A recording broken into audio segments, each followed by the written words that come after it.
Ces barils bouillonnants ressemblent plus à un laboratoire de chimie qu'à une ferme bio. Et pourtant, leurs propriétaires espèrent révolutionner l'agriculture urbaine à Bangkok. À l'intérieur, de la spiruline. Cette algue gluante et verte est riche en protéines et antioxydants.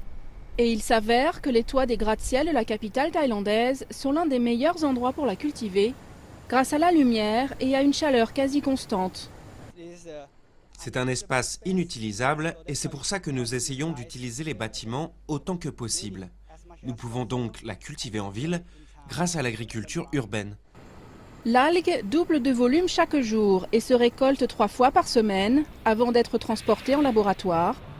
Elle est alors rincée, puis essorée dans une machine à laver modifiée à cet effet. Tassée à la main dans des bocaux, elle est vendue le jour même dans des magasins et des restaurants à raison de 10 € le pot. L'entreprise assure être la seule dans le monde à produire de la spiruline fraîche, meilleure pour la santé selon elle, mais aussi moins chère à produire. L'autre raison pour manger le produit frais, c'est que cela nécessite beaucoup moins d'énergie à produire.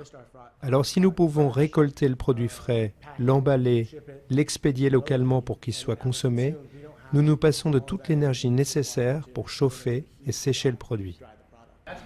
D'une couleur verte très prononcée, la spiruline fraîche n'a pas vraiment de goût. Les chefs de Bangkok commencent à l'utiliser pour servir une nourriture plus saine.